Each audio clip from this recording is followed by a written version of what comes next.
देख रहे हैं अवाम के उठाए गए सवालात, हालत हाजरा पर तबसरों, तज्जियों, खबरों पर मुहित program news line Rita Saifi के साथ।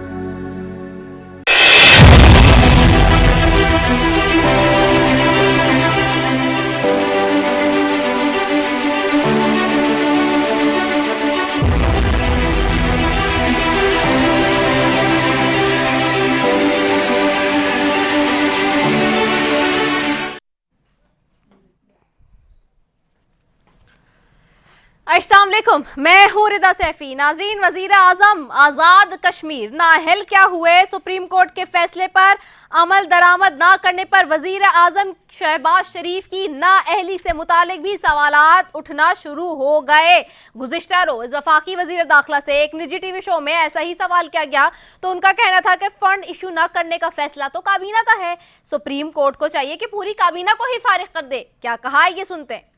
इसको ये ऊपर रख रहे हैं इस मुल्क के नामवर डाकुओं को, जिनकी सारे प्रॉपर्टीज बाहर पड़ी हैं, जिनका पैसा बाहर पड़ा है, 30 साल से मनी लॉन्ड्रिंग करके बाहर पैसा लेके जा रहे हैं। उनको बचाने के लिए मुल्क के इदारे भी खत्म किए जा रहे हैं। सारे रारा सनाउल्लाह साहब का लगाइए शॉट।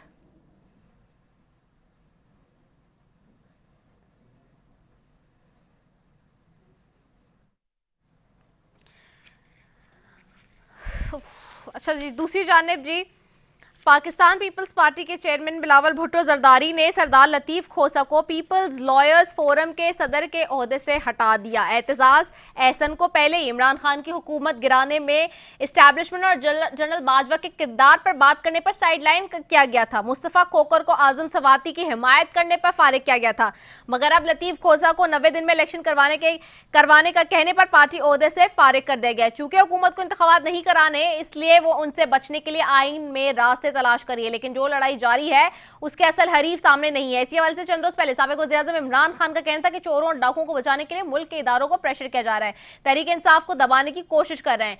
क्या कहा, ये सुनते हैं।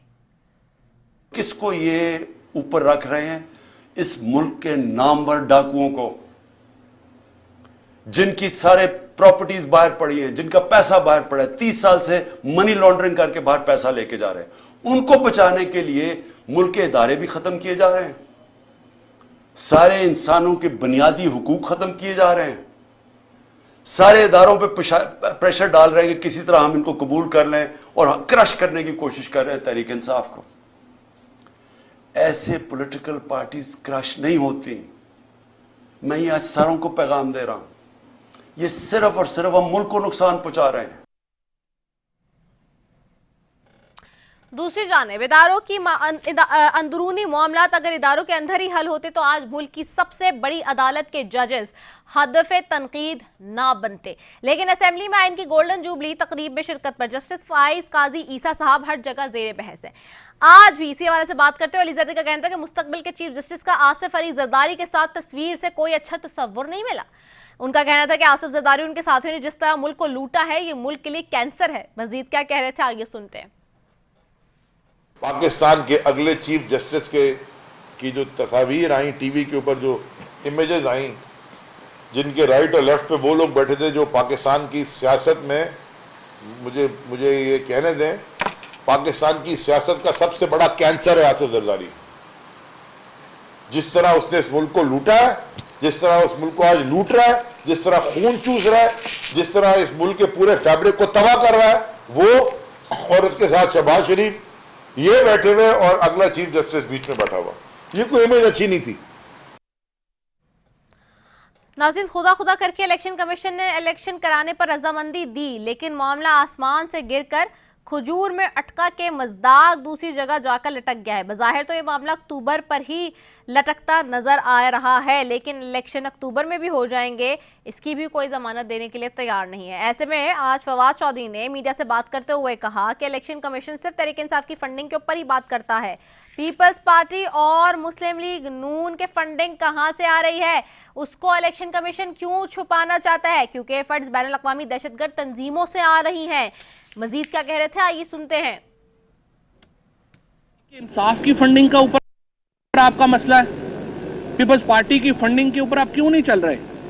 जो 1 अरब रुपए के लगभग मुस्लिम लीग नून ने अपनी मीडिया कैंपेन पे खर्च किया, वो फंडिंग कहां से आई? बेनजीर भुट्टो ने तो पहले इल्जाम लगाया था कि वो फंडिंग उसामा बिन लादेन ने दी थी नवाज शरीफ को इलेक्शन लड़ने के लिए। ये नवाज शरीफ और PMLN, they are seeking funding from international terrorist organisations. ये बड़ा सीरियस ऑफेंस है और लग यूं रहा है कि इलेक्शन कमीशन नून लीग की फंडिंग का जो मामलात हैं उनको छुपाना चाह रहा है। इलेक्शन कमीशन उस फंडिंग के मामलात को सामने इसलिए नहीं लाना चाह रहा कि PMLN की जो फंडिंग है उसको इंटरनेशनल टेररिस्ट ऑर्गेनाइजेशंस में से हिस्सा मिला है। सवाल ये है दूसरी तरफ कि आज भी मुल्क के अंदर जो महंगाई 50 साल की बुलंद तरीन सतह पर पहुंच चुकी है, मुल्क की ज़राअत तबाह कुन असरात हों, जहाँ पे कीमतों में मुसलसल इजाफे के मनफी असरात माशी तबाही की दास्तान सुना रहे हों, इस सूरत हाल में हुकूमत की तरजीहात क्या होना चाहिए? क्या सिर्फ और सिर्फ इस बात पर होनी चाहिए कि जी एक अपोजिशन की फर्द वाहिद जमात को इस मुल्क के सिस्टम से निकाल दिया जाए, उसे बैन कर दिया जाए, उसे कलअदम करार दे दिया जाए और उसके पीछे हाथ पैर ना धोकर पहुंच जाया जाए? हालात यह है कि माजी में हमने ये देखा कि जी मजहब कार्ड इस्तेमाल करने पे किस किस तरह के कारनामे अंजाम दिए गए हुकूमतों के साथ, और आज भी एक मरतबा फिर एक केस में जी मजहब कार्ड इस्तेमाल किया जा रहा है और उस पर बैठकर खान साहब के हवाले से बात की जा रही है। दिस इज़ वेरी अनफॉर्चुनेट कि आप पहले एक दफ़ा कहते हैं कि जी सियासत करनी है, जमहूरियत करनी है, जमहूरियत में सियासत होनी चाहिए, लेकिन उसके बावजूद आप ऑन द डिफरेंट नोट्स सियासत के अंदर आप जो है वो मज़हब को भी शामिल करते हैं, जबकि आप खुद उसको भुगत चुके हैं माजी में, लेकिन आप एक मरतबा फिर उसको भी रिलीजियस कार्ड भी प्ले करने के लिए आप बैठ जाते हैं।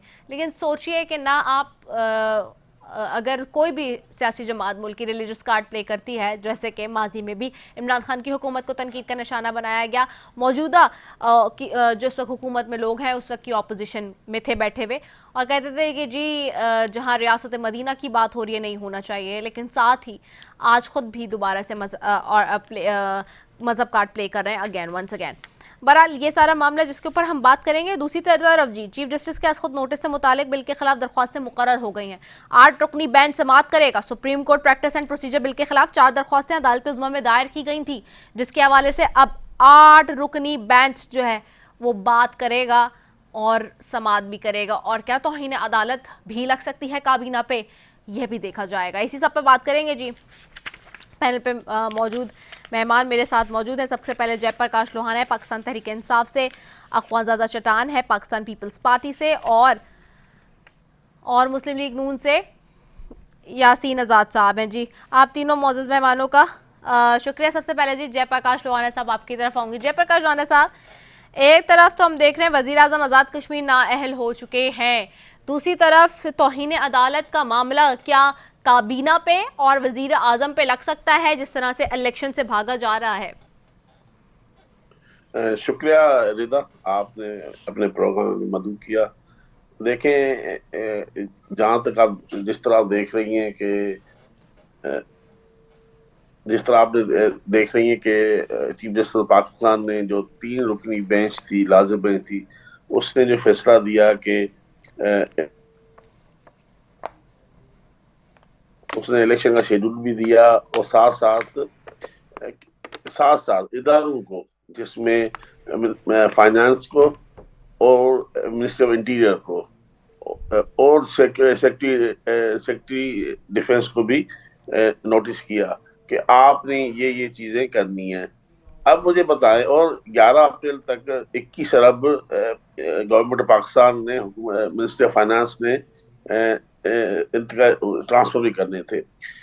कल 11 अप्रैल को इलेक्शन कमीशन ने सुप्रीम कोर्ट को आगाह किया कि उनको पैसे नहीं मिले हैं, लेकिन आप देख रही हैं कि जिस तरह ये पार्लियामेंट का इजलास चल रहा है और मुख्तलिफ किस्म की करारदादें पेश हो रही हैं, बिल्स पेश हो रहे हैं, ये वक्त इलेक्शन कराने का है, ये वक्त इलेक्शन से भागने का नहीं है। मैं समझता हूँ पाकिस्तान मुस्लिम लीग नून हो, पाकिस्तान पीपल्स पार्टी हो, जितनी 13 जमाती इत्तेहाद है, इनको एक नजर आ गया कि इलेक्शन अगर होते हैं इनको शिकस्त इनके दहलीज पे खड़ी है। अब शिकस्त से बचने के लिए ये किसी न किसी तरीके से इलेक्शन डिले करने के चक्कर में। मुझे बात सिर्फ इलेक्शन डिले करने में नुकसान ये नहीं है कि अपोजिशन हुकूमत का होना है या, लेकिन ये मुल्क नुकसान मुल्क को होना है। जिस तरह मुल्क में पॉलिटिकल अनस्टेबिलिटी है, जिस तरह आईनी बहरान नहीं है, आइन को खुद बहरान में डाला जा रहा है। अगर आइन पे ये अमल करते तो इलेक्शन आइन के हिसाब से दो असेंबलियां टूटी हैं, उसमें इन्होंने इलेक्शन कराना था 9 दिन में। अब ये रास्ता ढूंढ रहे हैं, लाजमी है। अगर ये इलेक्शन, ये अपनी जो फराइज है हुकूमत में बैठे हुए, अगर ये फंड्स नहीं मुहैया करते हैं और इलेक्शन कमीशन को सिक्योरिटी नहीं देते हैं, तो कोई ना कोई तो इसका जिम्मेदार होगा।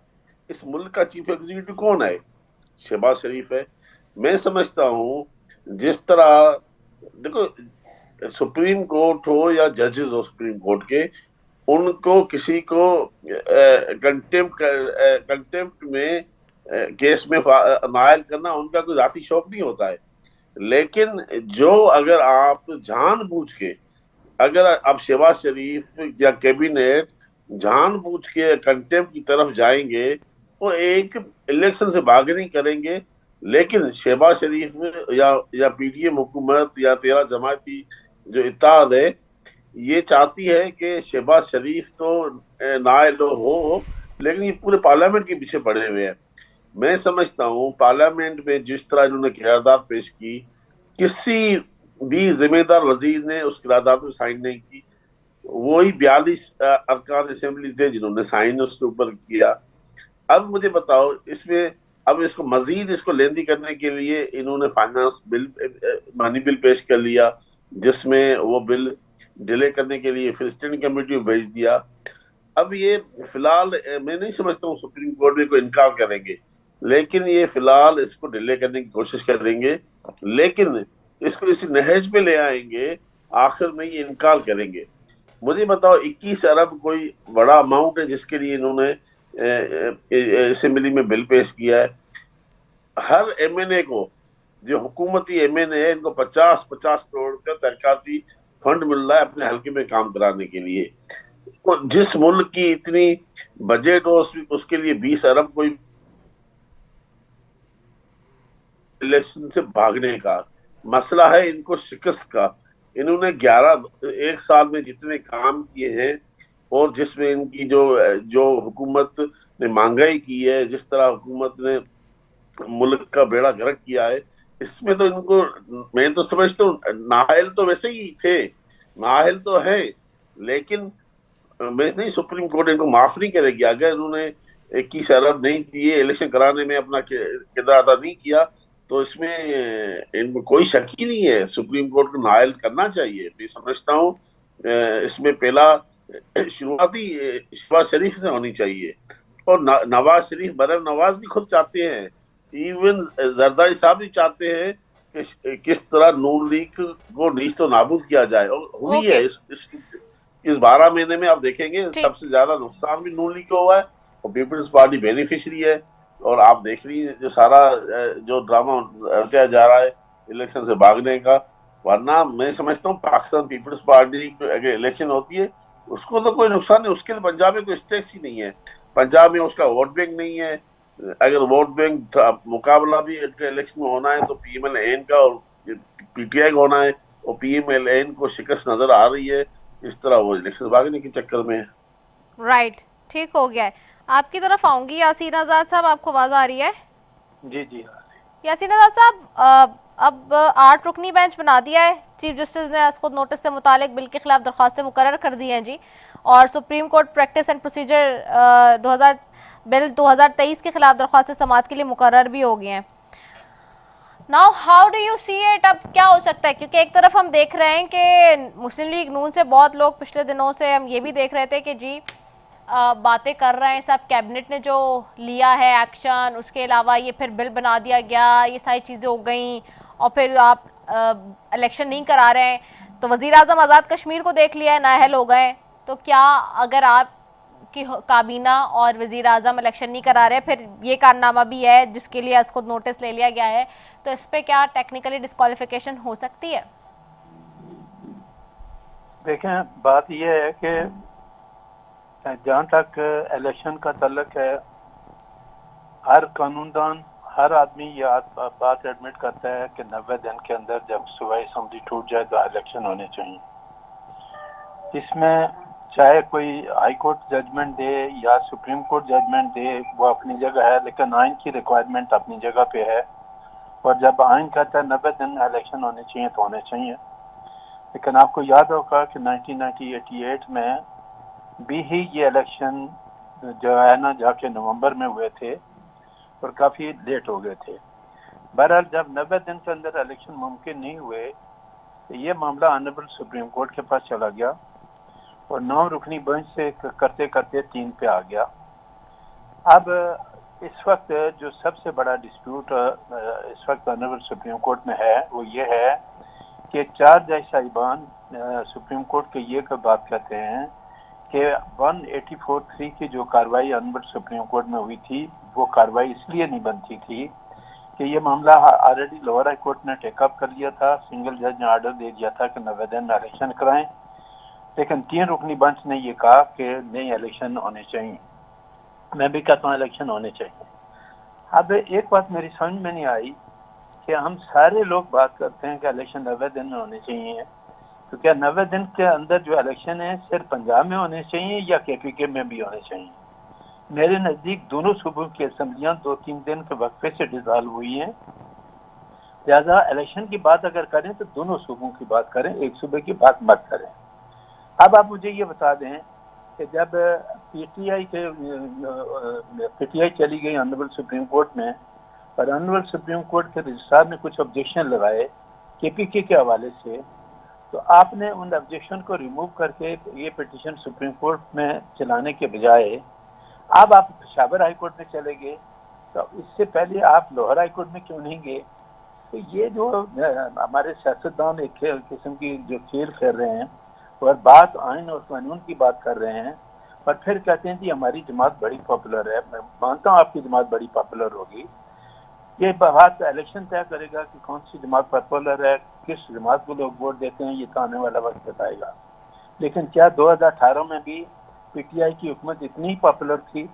और 2018 में PTI को हुकूमत किसने दिलाई?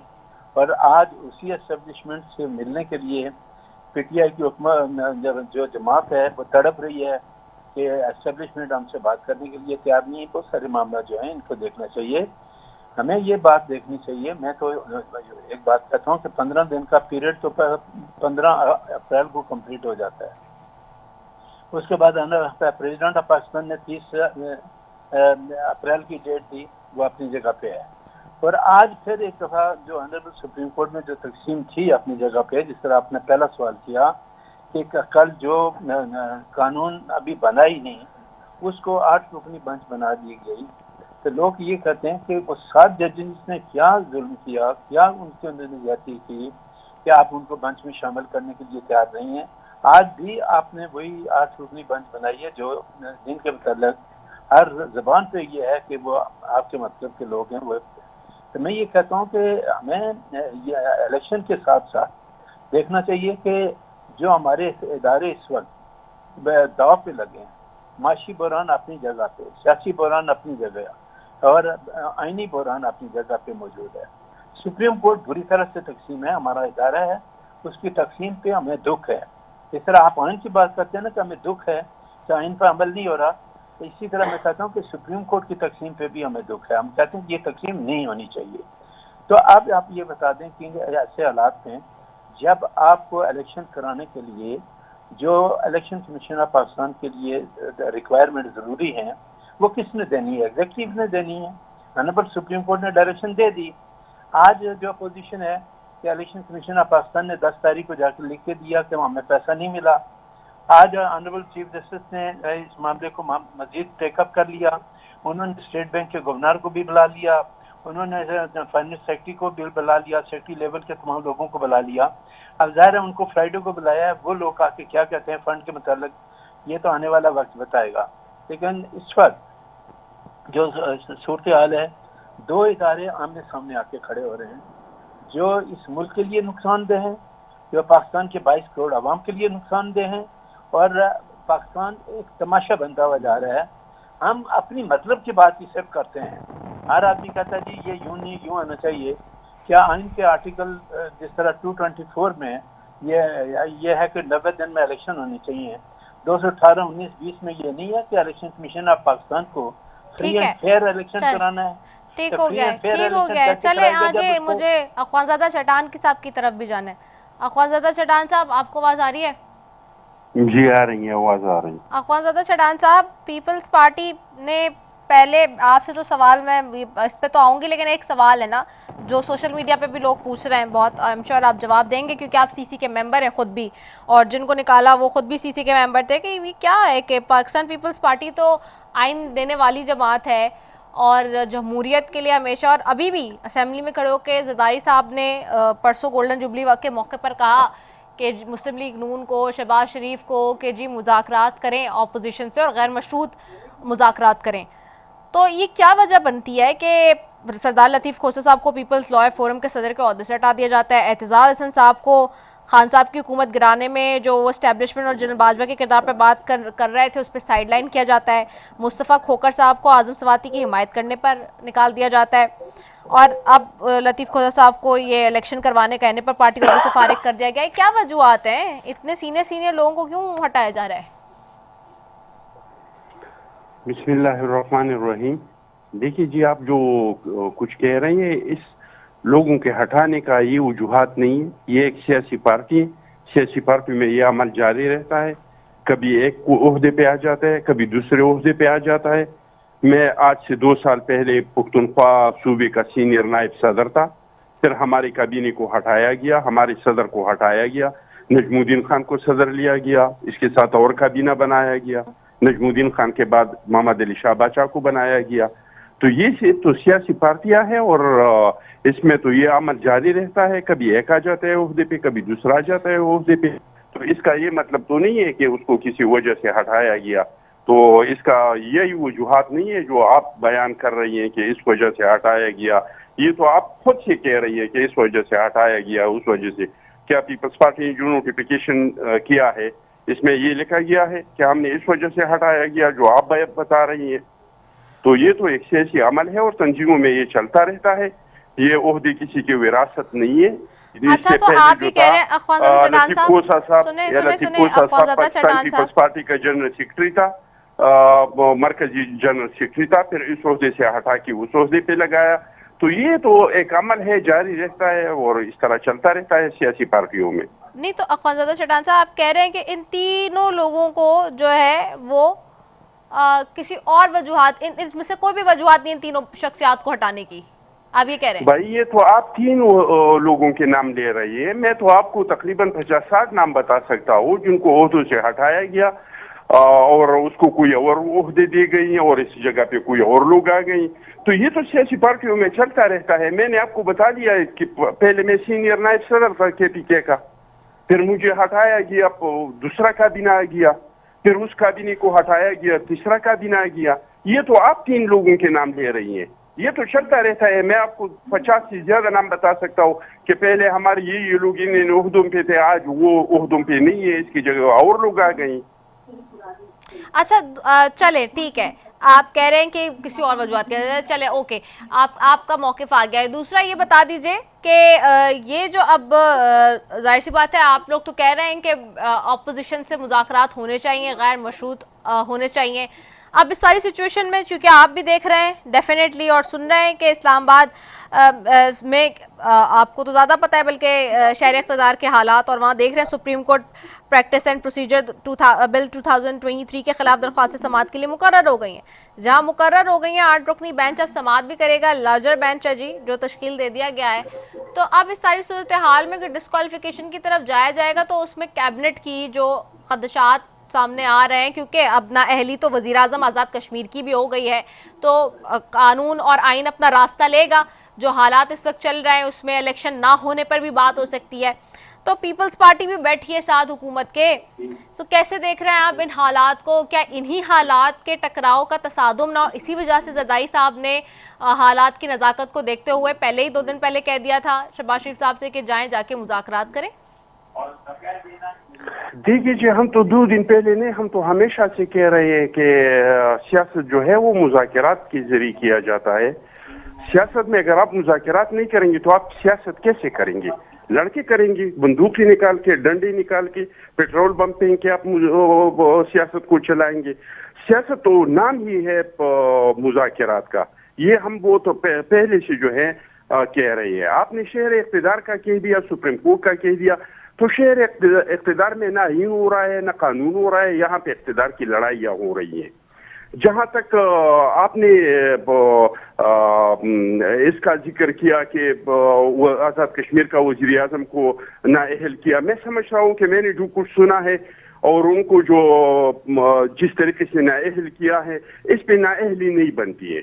मैं खुद जो एक सियासी वर्कर के हैसियत से, अगर कुछ और नहीं है जो मैंने सुना है कि उन्होंने ये तकरीर किया था, ये कहा था, वो कहा था।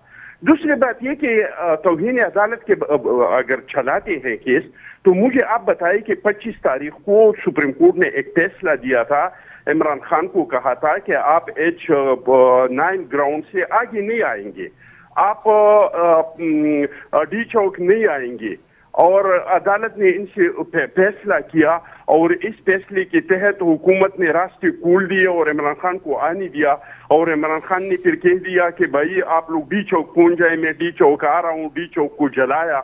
और ये फवाद चौधरी ने कह दिया कि भाई सियासत अदालतों का इसमें क्या काम है कि आप यहाँ पे जलसा करेंगे, यहाँ पे नहीं करेंगे, और तौहीन अदालत किया। तौहीन अदालत का केस शुरू हुआ। आप मुझे बताए सितंबर से आगे मुझे एक दिन का कोई बताए कि इस केस का कोई हियरिंग हुआ है?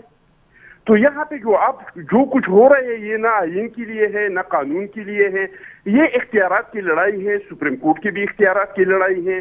सुप्रीम कोर्ट में हम चाहते हैं कि सुप्रीम कोर्ट के पास इख्तियार हो, चीफ जस्टिस चाहते हैं कि नहीं सुप्रीम कोर्ट के पास कोई इख्तियार नहीं हो, तमाम इख्तियारात सिर्फ मेरे हाथ में हो, सिर्फ मेरे कलम के अंदर तमाम इख्तियारात हों। इस तरह अगर आप इख्तिदार में भी देख ले तो वो वहाँ पे भी कोई जमहूरियत की, कोई कानून के, आईन की लड़ाई नहीं हो रही है, वहाँ पे भी इख्तिदार की लड़ाइयाँ हो रही हैं। तो आजकल जो कुछ हो रहा है शहर इख्तिदार में, न ये आईन के लिए है, न जमहूरियत के लिए है, न कानून के लिए है, ये हर एक अपना इख्तिदार के और अपने इख्तियारात की लड़ाई लड़ रही है। ठीक हो गया है। नाज़रीन, गुफ्तगू का सिलसिला यहाँ जारी है।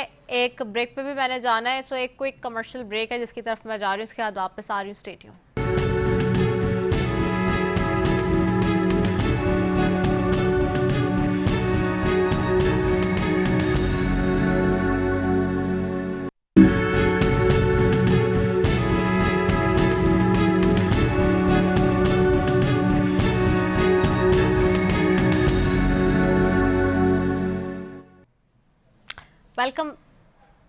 वेलकम बैक नाजरीन।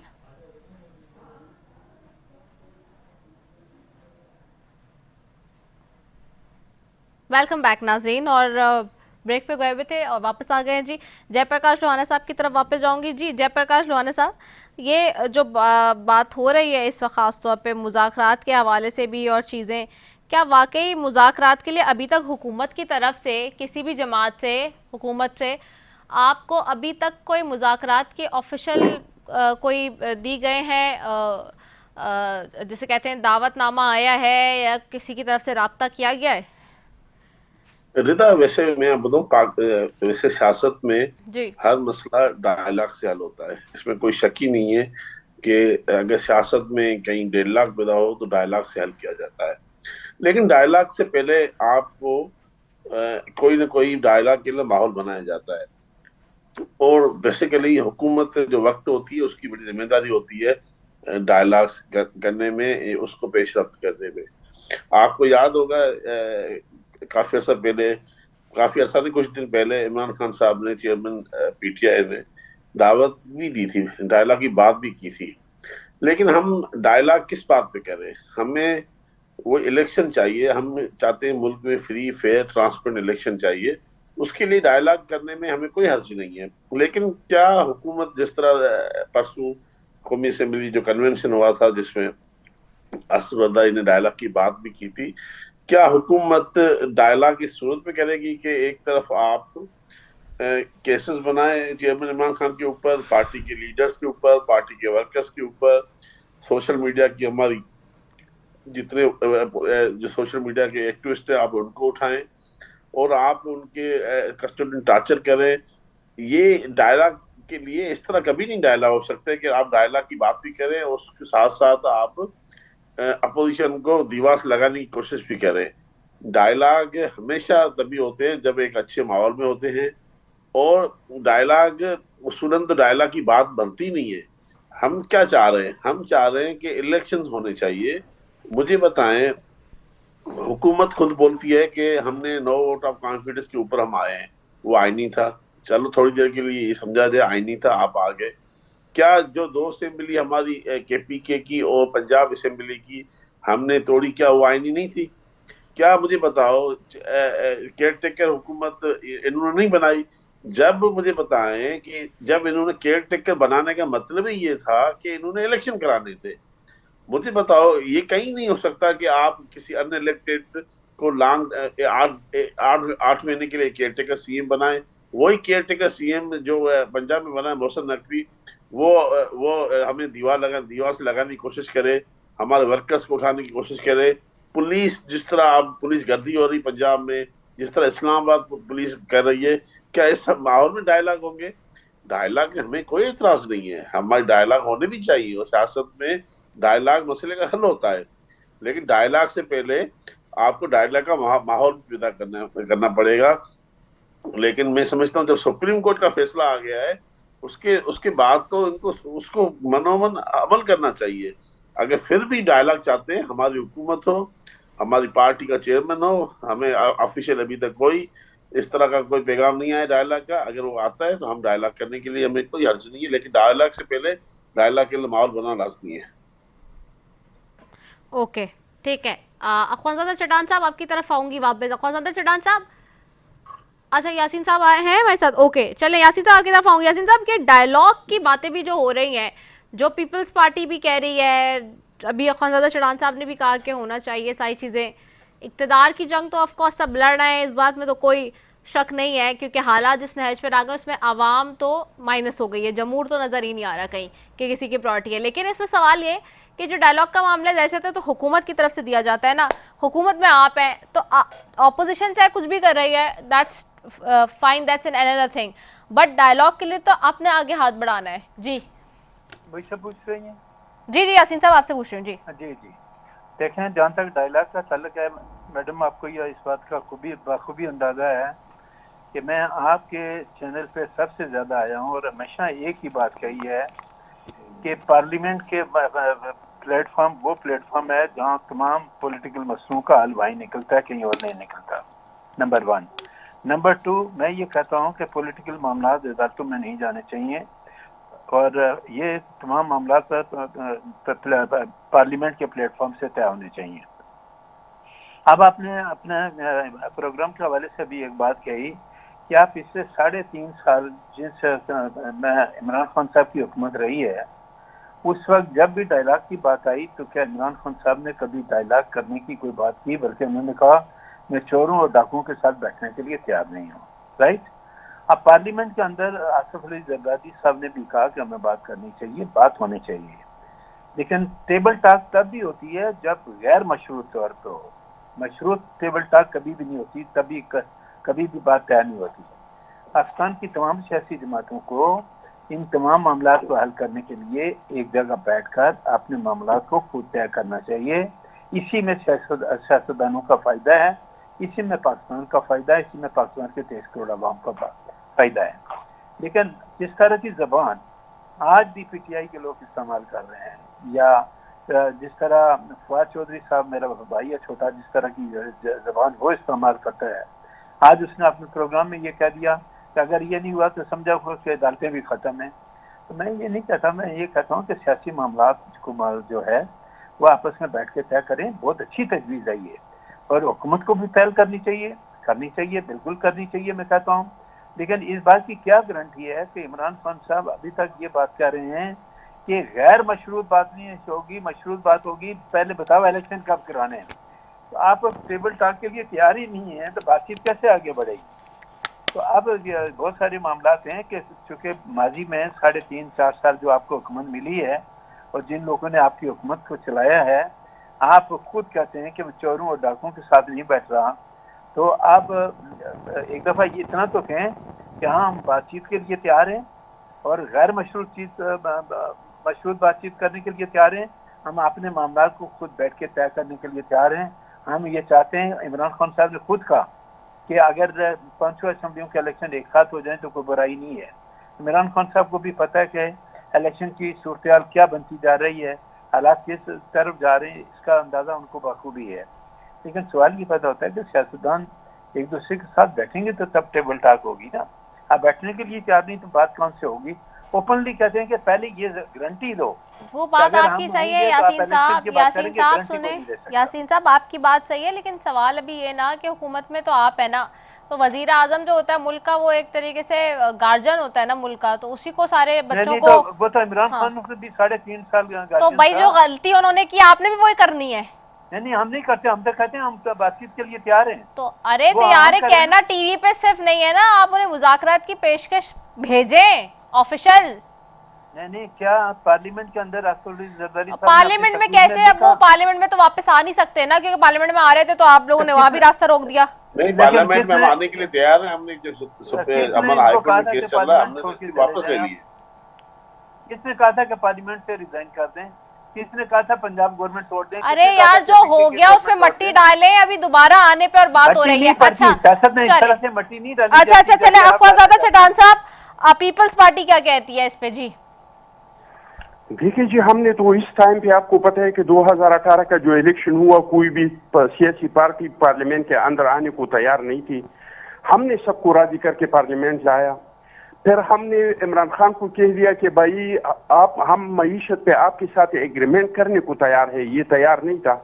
हमने उसको कह दिया कि भाई हम कश्मीर पे बैठने को तैयार नहीं था, कोविड पे बैठने को तैयार नहीं था, कौमी मसाइल पे बैठने को तैयार नहीं था। अब भी जो है हमने उसको कह दिया, लेकिन वो कहते हैं मैं सियासतदानों के साथ नहीं बैठूंगा। मुझे जब आर्मी चीफ बुलाएंगे तो मैं जाऊंगा, मुझे जब आर्मी चीफ कहेंगे तो मैं इनके साथ बात करूंगा, मैं सियासतदानों के साथ बात ही नहीं करता हूं। और यासीन साहब ने बिल्कुल ठीक ठाक कहा, ये कौमी असेंबली से निकले हैं, ये सेनेट में तो मौजूद है। अखवानज़ादा भाई आपको पता है ये सारी बातें ना, मुझे भी पता है, आप भी जानते हैं, बड़े आप सीसी के मेंबर हैं भाई, आप जानते हैं ये सारी बातें टीवी पे कहने के लिए होती हैं। आपने देखा था चीफ जस्टिस ने भी जिस दिन बुलाया सब कह रहे थे कि हमने तो मीडिया पे कह दिया था, ऐसी कोई बात नहीं है। तो देखें, मुझे ऑफिशियल बताएं ना आप कितनी मतलब दिल से कितनी वो कर रहे हैं, मतलब कहते हैं ना एफर्ट। आप लोगों ने कोई हुकूमत की तरफ से उनको तहरीरी या ऑफिशियली कोई चीज़ भेजी है मुज़ाकरात की? ठीक है जी, हम तो चाहते हैं कि मुज़ाकरात कम से कम 3 चीजों पे इस मुल्क में टीवी पे बैठ के तो नहीं हो जाएंगे ना मेरे भाई, आप भी जानते हैं 3 चीजों पे आप बात तो सुने ना, 3 चीजों पे मुज़ाकरात बहुत जरूरी है। इससे अलावा हम आगे नहीं बढ़ सकते। नंबर 1 कि अगर हम साफ और शफाफ इलेक्शन चाहते हैं कि सबको काबिल कबूल हो, इस पे हमें सबको मिलके एक टेबल पे बैठना पड़ेगा, नंबर 1। दूसरा ये कि एहतिसाब, एक इस तरह का एहतिसाब जिसमें जज भी हो, जर्नल भी हो, जर्नलिस्ट भी हो, कोई इससे मुबरा नहीं हो कि भाई मेरे अपना जो है एहतिसाब का निज़ाम है। किसी का अपना एहतिसाब का निज़ाम नहीं होना चाहिए। एहतिसाब के लिए एक इस तरह का अमल बनाना चाहिए जिसमें सारे जज, जर्नलिस्ट है। और तीसरा, अदलिया के लिए एक कानून, जुडिशल के लिए एक कानून बनाना चाहिए और इख्तियारात एक शख्स से लेके पार्लियामान को देना चाहिए, और इसके लिए हम सबको मिलके बैठना चाहिए। लेकिन मैं आपको एक बार फिर कह रहा हूँ, इमरान खान का क्रेडिबिलिटी नहीं है। वो सुबह एक बात करते हैं, दोपहर को दूसरा बात करते हैं, शाम को तीसरा बात करते हैं।